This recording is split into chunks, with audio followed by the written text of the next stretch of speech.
your stuff. And then there's like a re-rolling of the dough, and there's all stuff like this. I will try to keep it.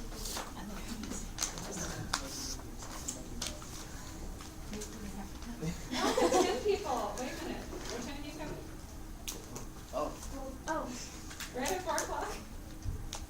As long as I have 6. I just need to make sure someone shows up. Otherwise I'm going to be worrying about it by myself.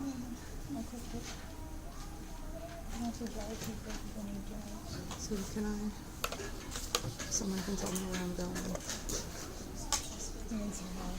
Okay, we have finished the first 5 steps.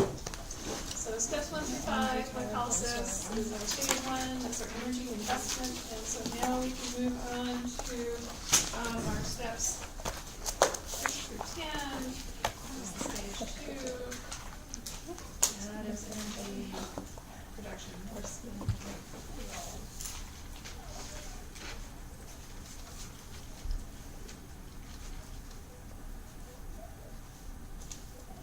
Starting with step 6.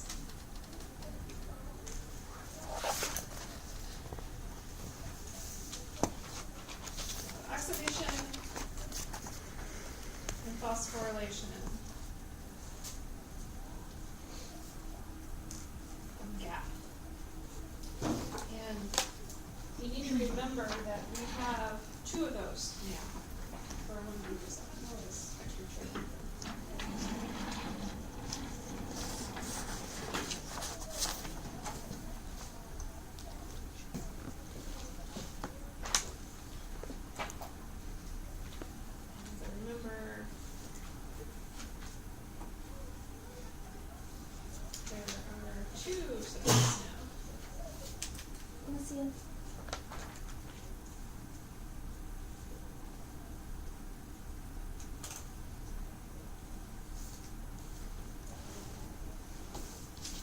Okay, so here's our gap.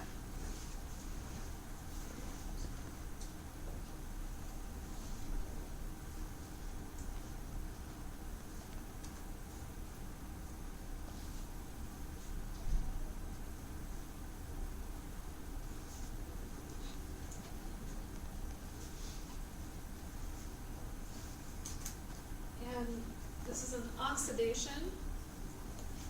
And so we're going to see use of one of our redox cofactors, so we need some NAD in here. And this isn't an ATP consumption, so before we've seen phosphorylation that consumed ATP, but we're not consuming ATP here. It's actually inorganic phosphate that comes in instead. And we're going to use that redox transfer to kind of drive this reaction forward. This is done by the enzyme GAPDH.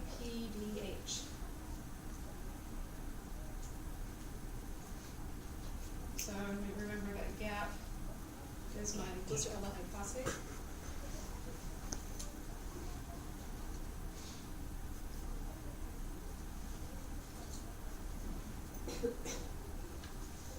And then GAPDH is the glyceraldehyde phosphate is at 3.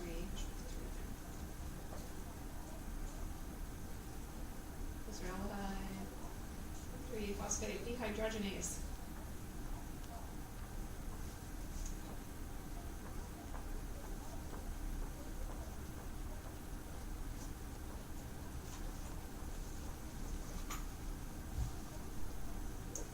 And what we're going to make is something that now has 2 phosphate groups on it.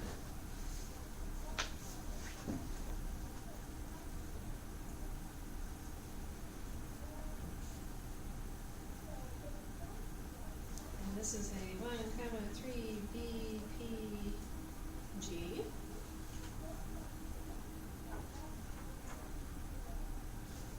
And 3-BPG is 1,3-bis phosphoglycerate.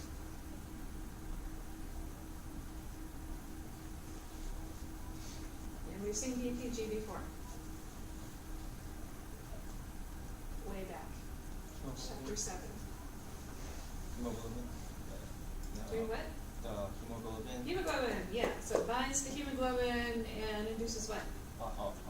Upbeating. So when BPG is bound to hemoglobin, does it want to bind oxygen or release oxygen? Release. Yeah.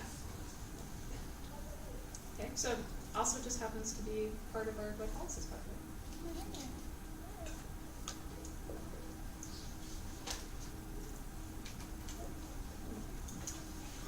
So the thing to note here is that the free energy released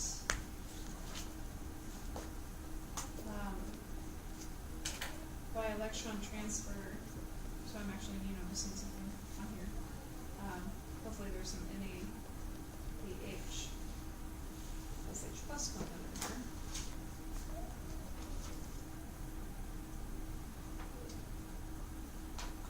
The NAD allows for formation of a high energy phosphate compound.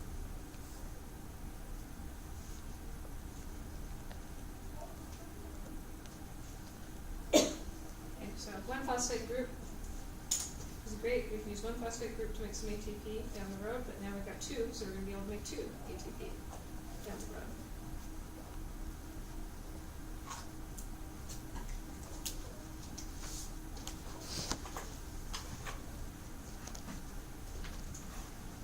GAPDH.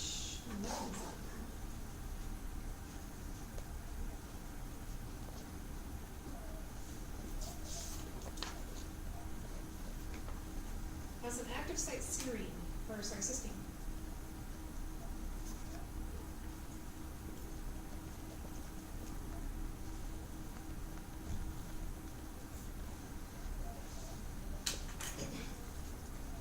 It acts as a nucleophile.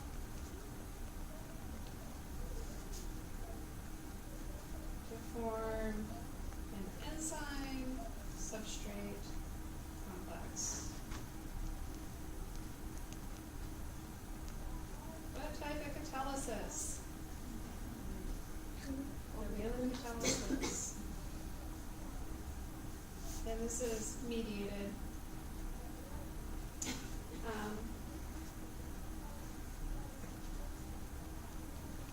By base catalysis.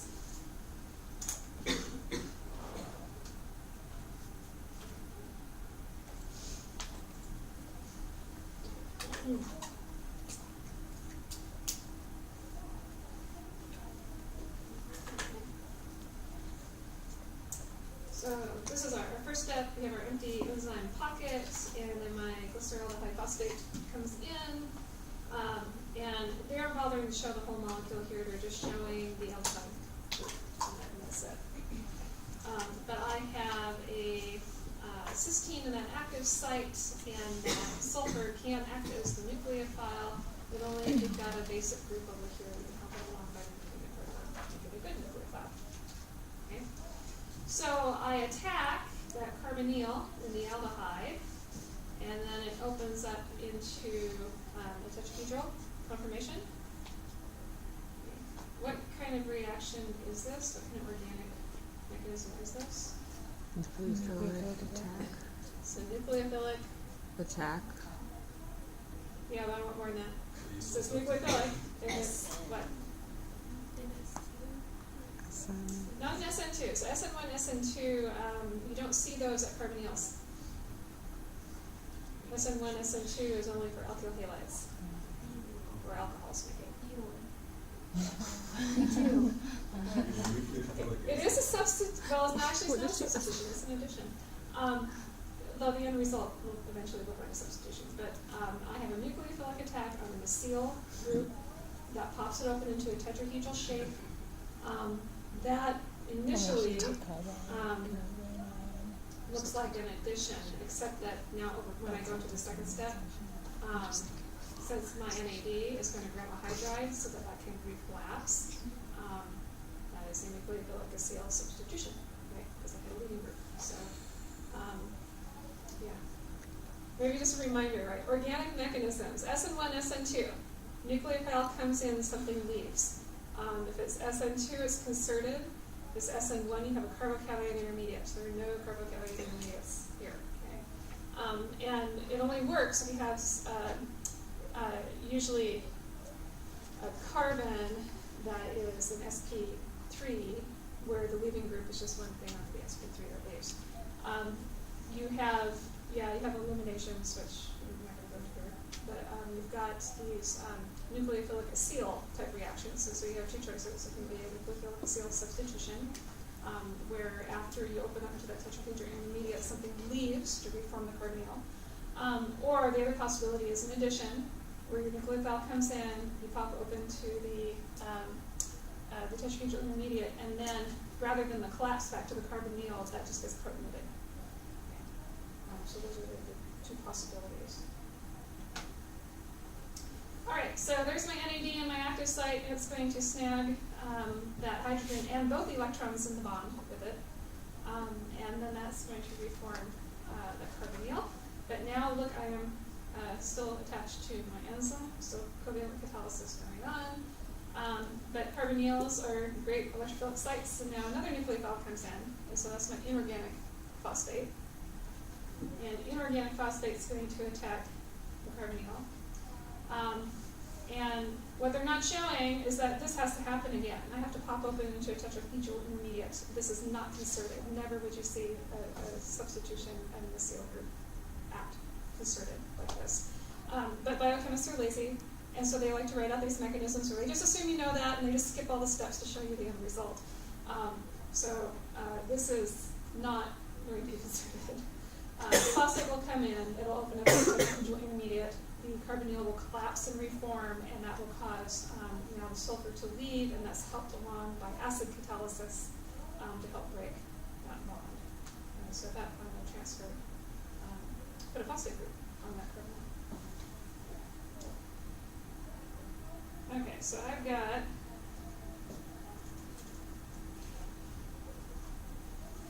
active site cysteine that acts as a nucleophile to form the enzyme substrate complex mediated by base catalysis. And this forms a biohemi acetal intermediate.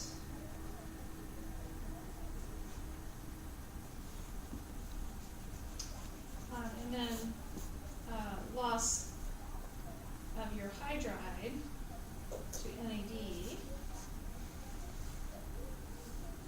forms athio.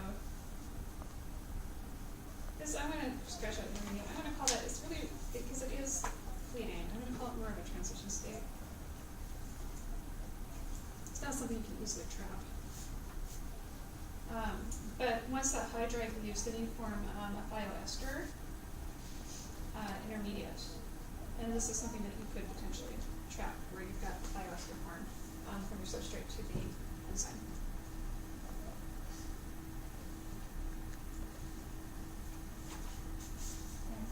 So then a phosphate definitely attacks the thioester to phosphorylate.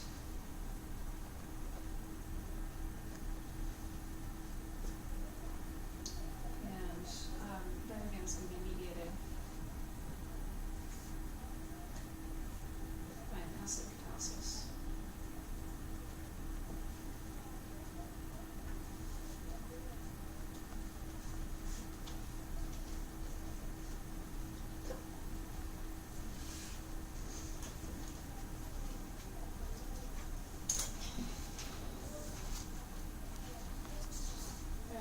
This should be a kind of a gimme kind of question, but what class of enzyme would be ADH?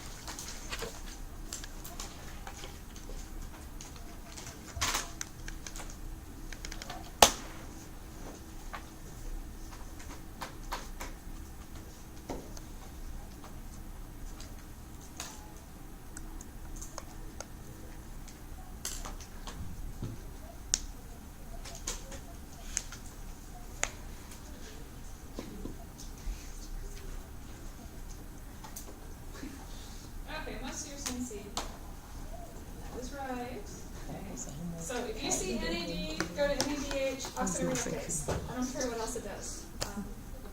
It's a redox reaction that's happening when you transfer electrons. So because we lose that hydride here, and that's getting reduced.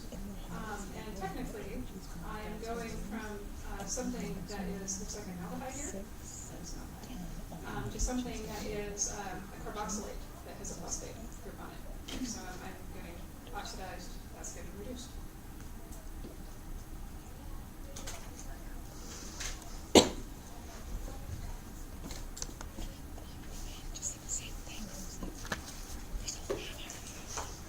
Okay, step 7.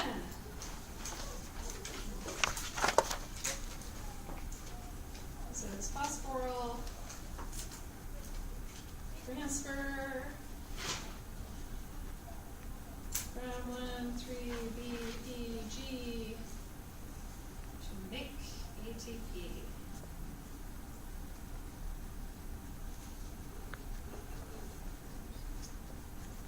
Okay, so here is my 1,3-BPG.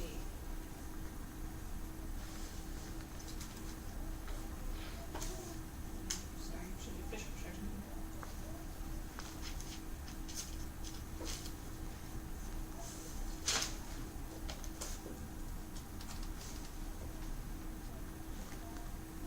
This enzyme is PGK. What does the K probably stand for? Kinase. Kinase. Kinase is in magnesium.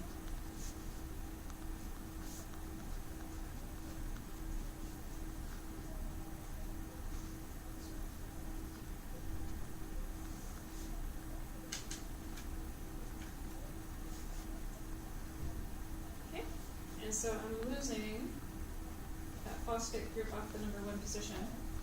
And so this is 1,3-BPG, and this is 3-PG, which is a 3-phosphoglycerate.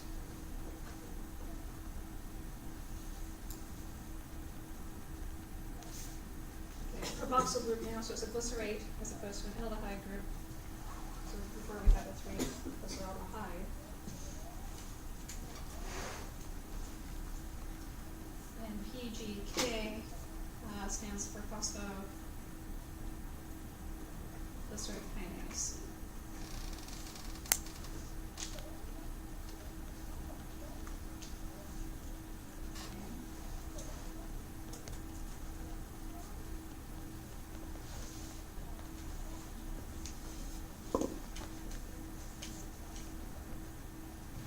Mechanism, like any other kinase. In the forward direction, though, we're transferring the phosphate group to ADP. In the reverse direction, we would be, there should be some ADP here, that helps. We'd be taking the phosphate group from ATP and putting it on the phosphoglycerate to go backwards the other direction. And this one is reversible arrows.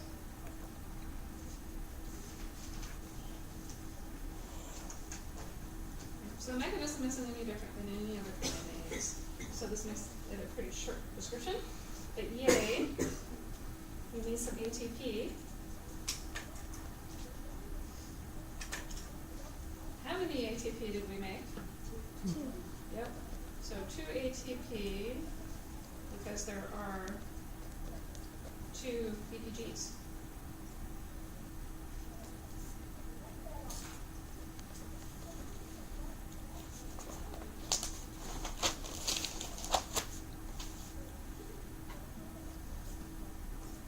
This will become important later, but I had how many NAD in the previous step that got reduced?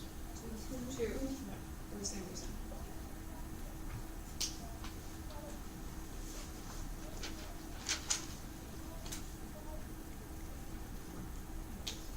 Steps 6 and 7 are coupled reactions.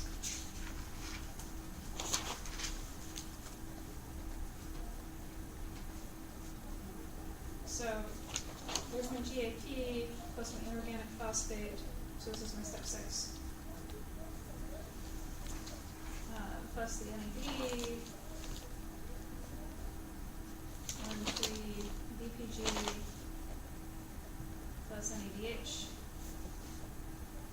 And that standard energy change is a positive 6.7. Sorry, kilojoules per mole. It's in there. It's positive. So is that spontaneous in that direction? No. No. That's an unhappy reaction. And that's because this thing is pretty darn high energy.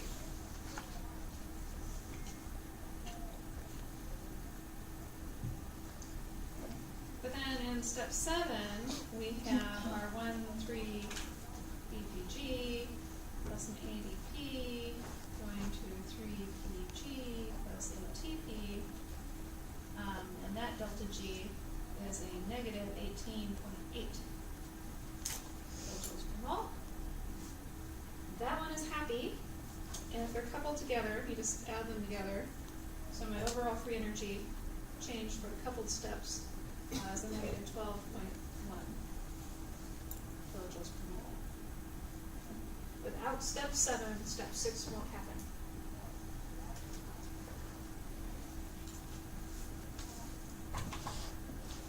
So that's everything else. Overall.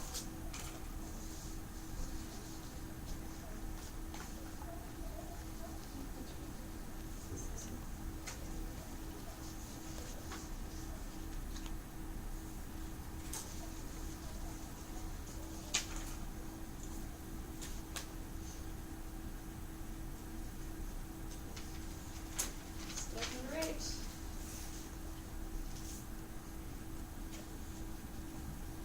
This is transfer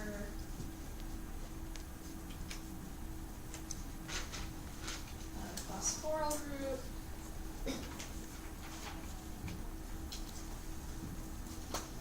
From the C3 position to the C2 position.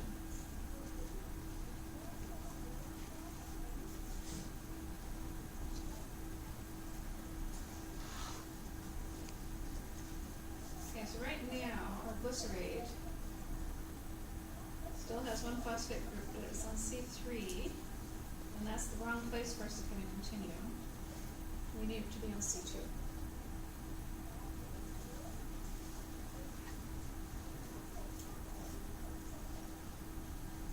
The enzyme is PGM, and PGM equals phosphoglycerate, what? Mutase, which is what class of enzyme?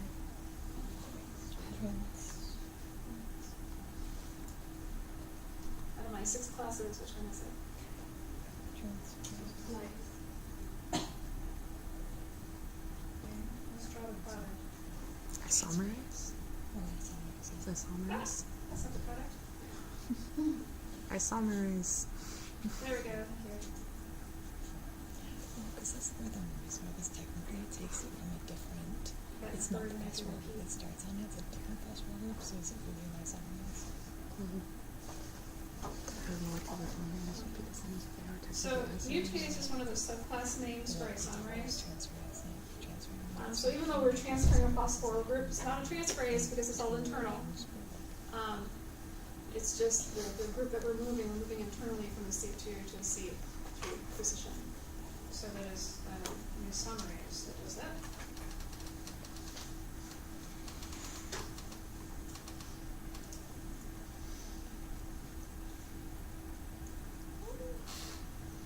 Okay. So if this is my 3-phosphoglycerate,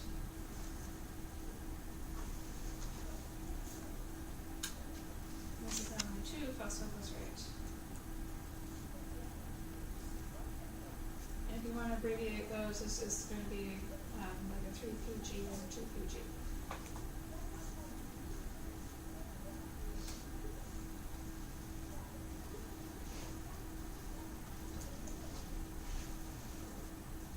Okay, so PGM mechanism.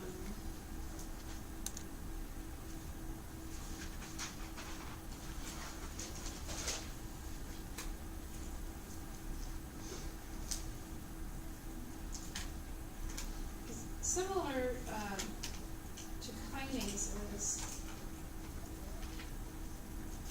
in that proximity orientation effects are most important.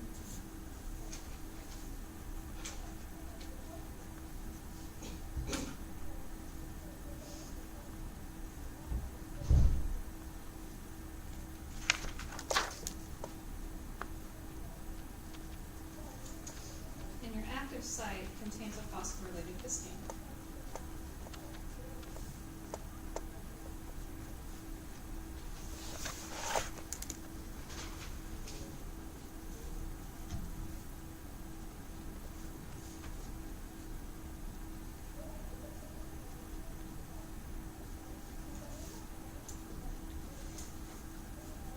And then you make an intermediate, which is going to be a 2,3.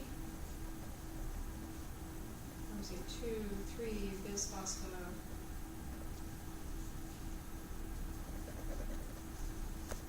Glycerate intermediate.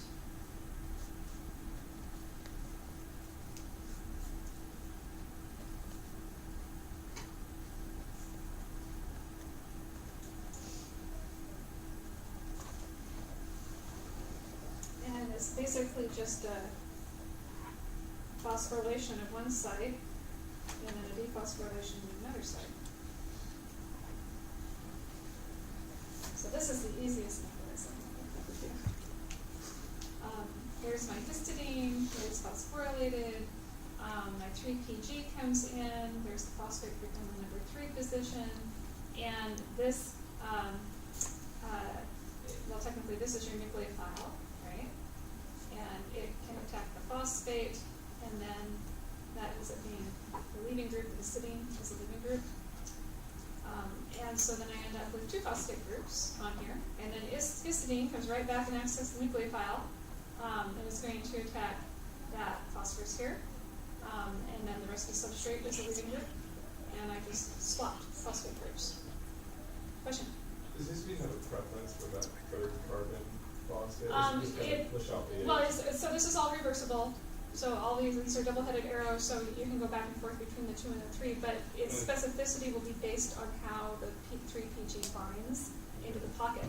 And since we got an orientation here, right, because we have that carboxyl group on one end, so there's going to be some sort of interaction that's going to kind of lock this histidine within reach with the C2 and the C3, and so it can do either one.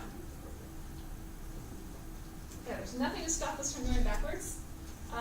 Which is a good thing, because when we start talking about how you synthesize glucose, you need to be able to resist this thing.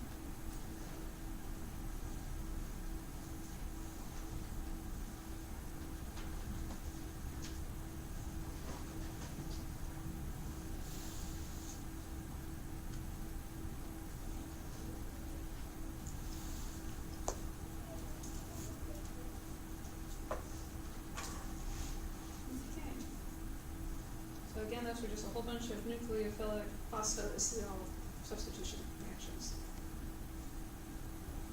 Should I write that down? Nucleophilic phosphorylated substitution reactions.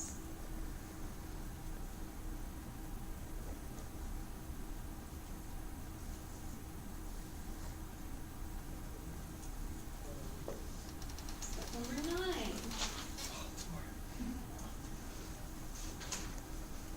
Dehydration of 2-PG enolase.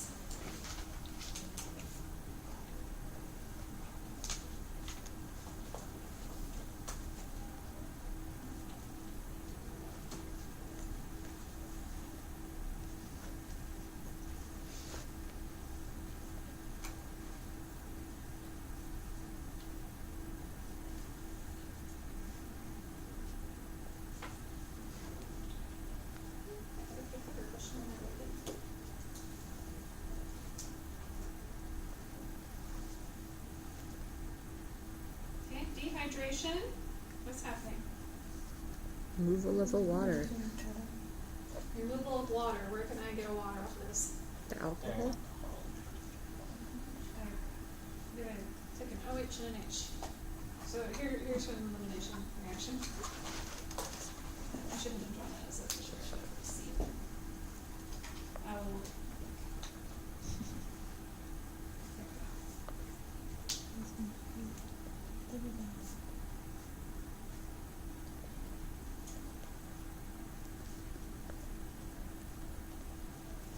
So this is 2-PG.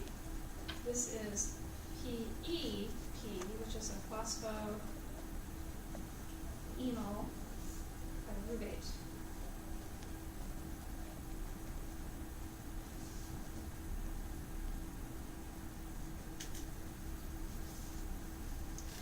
What class of enzyme is enolase, which I forgot to do a clicker for?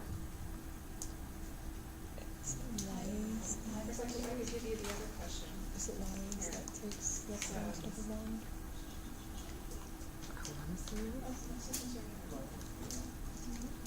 It's not hydrolyzed. Just replace GAPDH with enolase.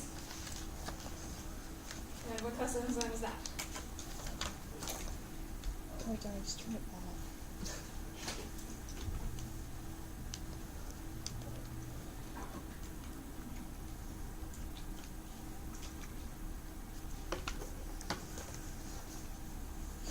Change your mind.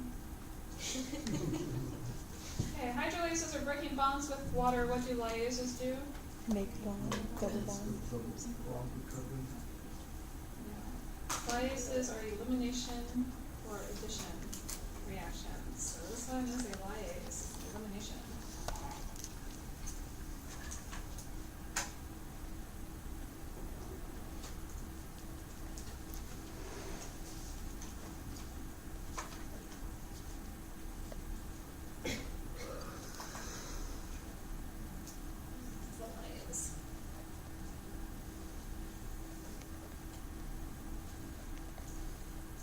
This is a mechanism that we're not going to do in any detail because it's still controversial as to how it works.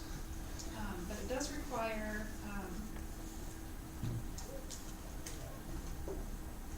magnesium. So there's probably some metal ion catalysis going on in there.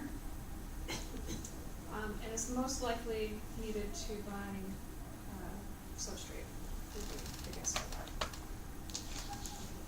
And when you look at what we're working with, you got some lovely big negative charges on that. But magnesium would love to coordinate.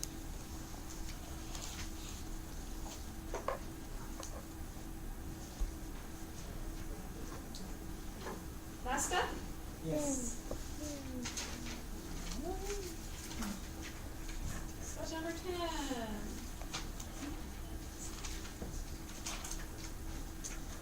Phosphoryl transfer from PEP to make some ATP.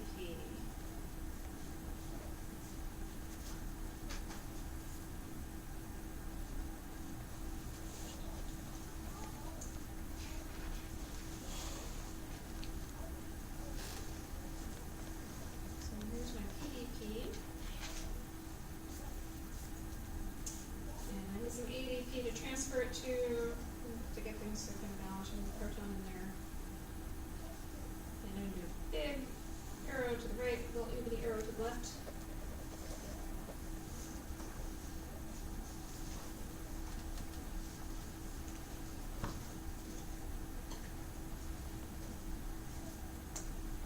And that's going to give me pyruvate.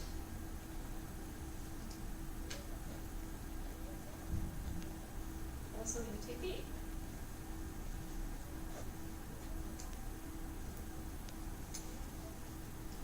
And the enzyme is PK. So what do you need in there? Magnesium. Magnesium. This one actually also takes potassium as well. Both of them at the same time, or either or works? No. It's two different roles. So magnesium, you need to do the same thing magnesium's always been doing, which is in charge of on the ATP. But the potassium is needed for substrate binding.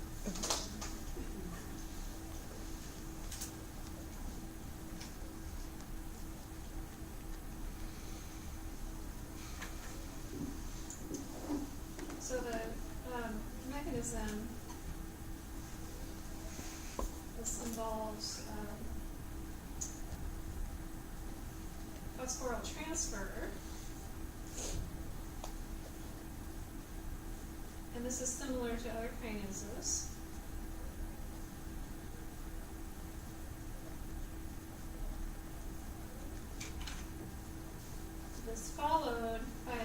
tautomization. So it's a keto-enol tautomization.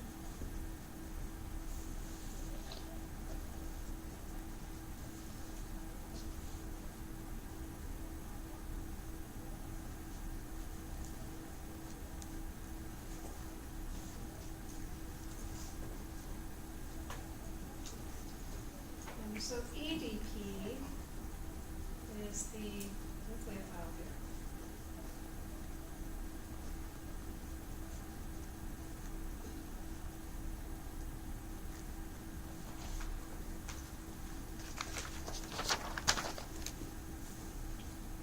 Transfer phosphate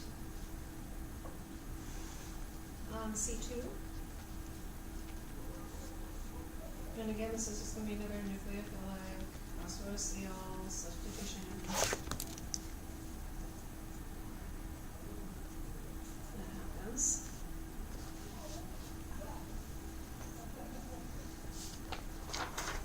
And then the enol pyruvate tautomerizes to pyruvate.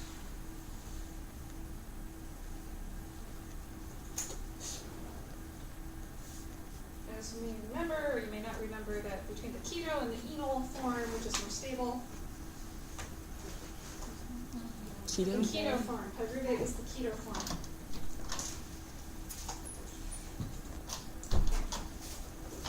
So here is my phosphoenol pyruvate, and so magnesium is here binding and shielding, and there's a potassium that also is needed for my magnesium shielding on my ADP. So this makes the a little easier for the nucleophile to come in, because otherwise we have all these negative charges coming together, and that's not a happy situation without that magnesium. So ADP comes in, attacks the phosphorus on the phosphate, and once again, we've done something very concerted that probably doesn't happen in a concerted manner. But once you finally get to the substitution part, then the whole rest of the substrate is leaving. So the enol pyruvate leaves. So I form my ATP, and now I have my enol pyruvate. But this is the double bond, that's the ene, and there's the ol for the O is important to get here, but for the alcohol group. But those are never as stable as the keto form. So in the last step, you end up forming the keto group.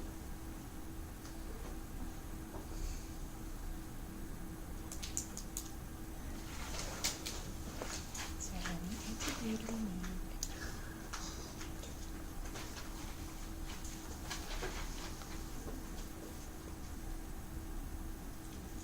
So let's look at energies for this step. So if we break it down to what we could actually monitor and test here, if you look at the hydrolysis of PEP, and you can get that off that table that we looked at that had all the different phosphorylated compounds and how much energy could be released if you hydrolyzed them. If you look this one up on the table, hydrolysis of PEP is a negative 16, even kilojoules per mole. So this is my standard free energy change for hydrolysis of PEP. Although technically hydrolysis of PEP is not what's happening in this reaction, and we're just using this to try to estimate the energy. A tautomization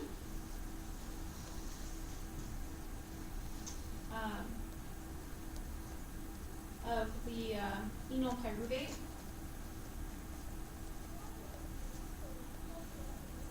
to pyruvate. Again, the pyruvate, the keto form, is more stable.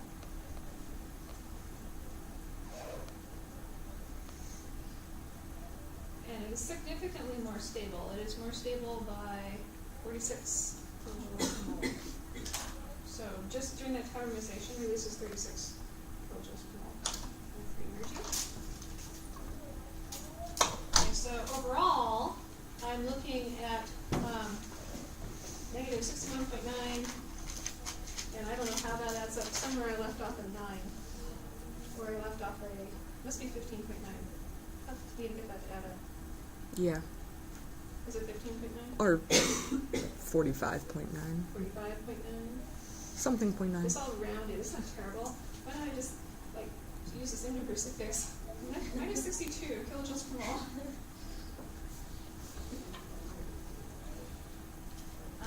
So this is overall.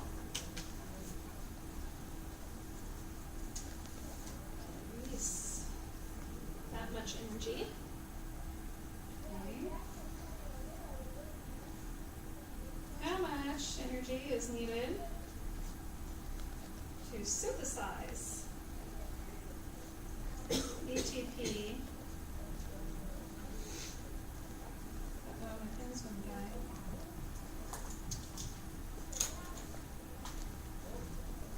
Synthesize ATP from ADP and inorganic phosphate.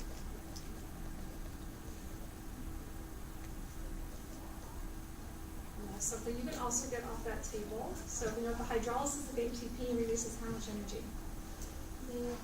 Negative 30.5. That's the number you should know. Negative 30.5 kilojoules per mole.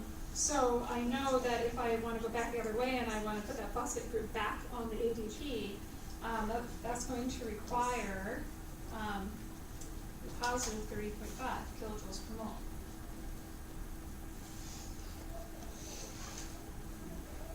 So all this exercise does is that it shows that plenty of energy is released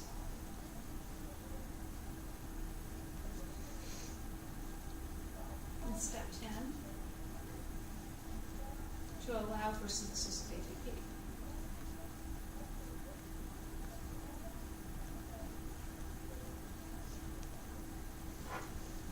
The tautomerization itself is enough energy to drive ATP synthesis. Okay, and how many ATP have we made at this step? 2. And you remember 2 ATP were made at step 10. For every 1 glucose that enters.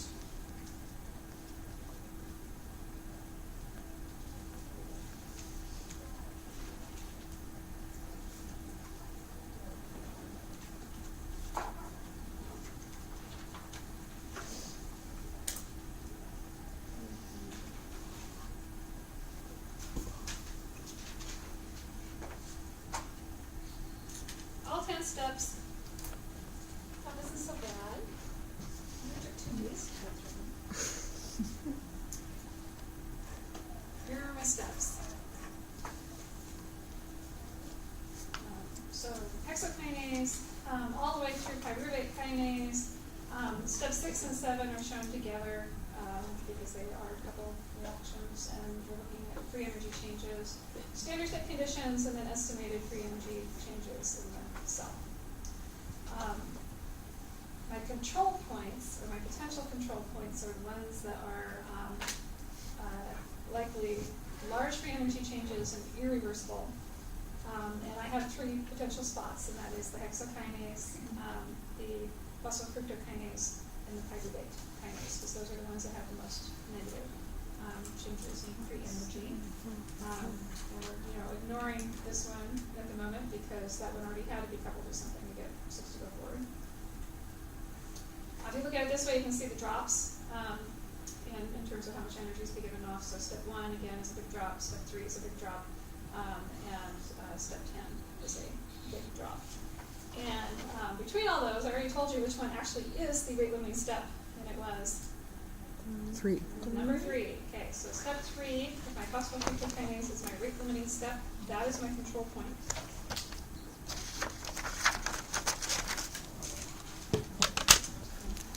So potential control points.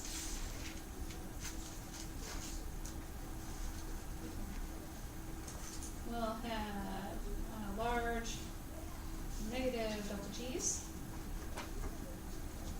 And three that are potential candidates are step one. Which is step one. Which is my hexokinase. And step two, which is my phosphofructokinase, and step 10, which is my pyruvate kinase. But that is the winner. This is rate limiting.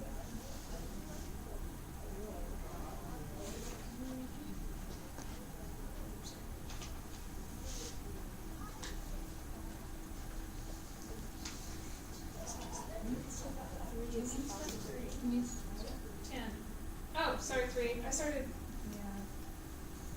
one triplicate and then step 1, step 2, step 3. And step 1, step 3, step 10.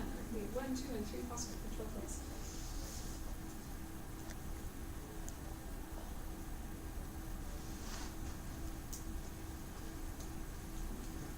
All other steps are near equilibrium steps. Okay, and that includes my 6 and my 7. So if we go back and we look at that chart, again, standard free energy changes might also indicate that 6 and 7, a couple of ones are, but when you start looking at under cellular conditions, then this is closer to a near equilibrium step overall. So they're my 2 big ones. Okay, which is why you don't see as big a drop here, because this is the actual free energy change.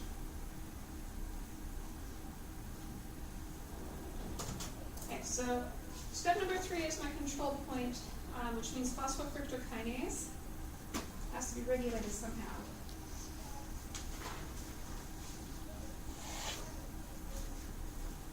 So this is my rate limiting step. It's a major control point for glycolysis.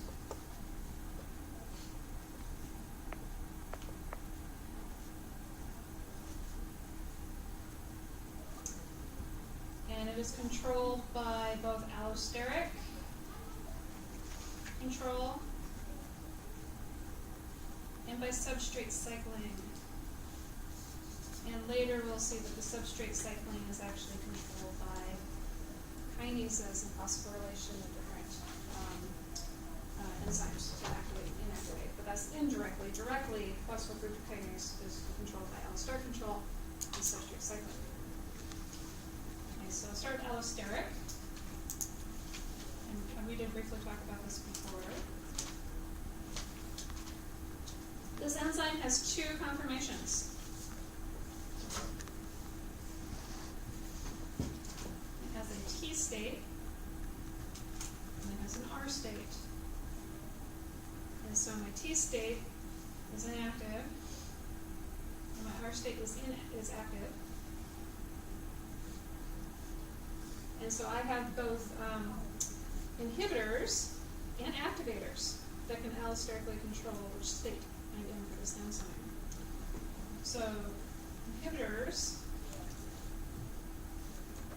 activators.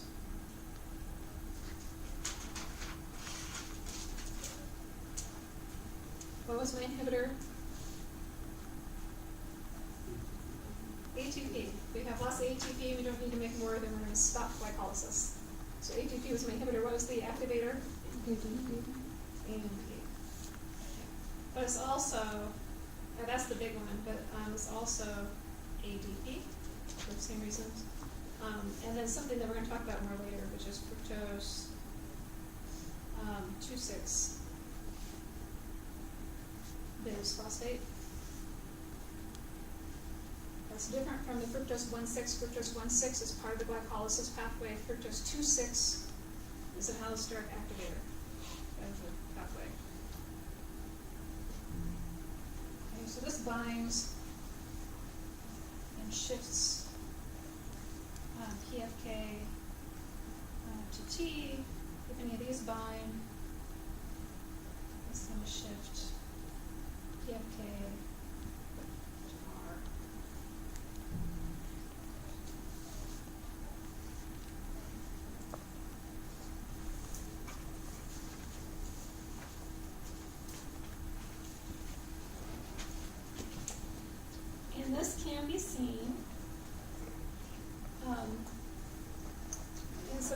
assays.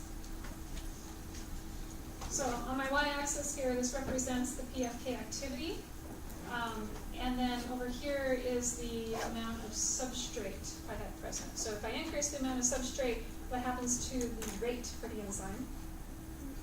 The substrate rate or substrate concentration increases, the rate will also increase. Yeah, so more concentrated, faster. So you expect that this to go up as I increase substrate concentration. So really what I'm looking at is what the minimum amount of substrate I need to achieve a certain velocity for my enzyme. So up here, there's no inhibitors present, low ATP, and so I don't need very much substrate to get up here to like a maximum velocity, because I'm down here for how much substrate I need. If I add ATP, that blue line drops to the green line, and suddenly I need a whole lot more substrate to get it up to a similar velocity. So my ATP is inhibiting. If I add back to the ATP some AMP, which is an activator, then I can push the line back to the left again, where I'm seeing lower concentrations of substrate to get to the same velocity again.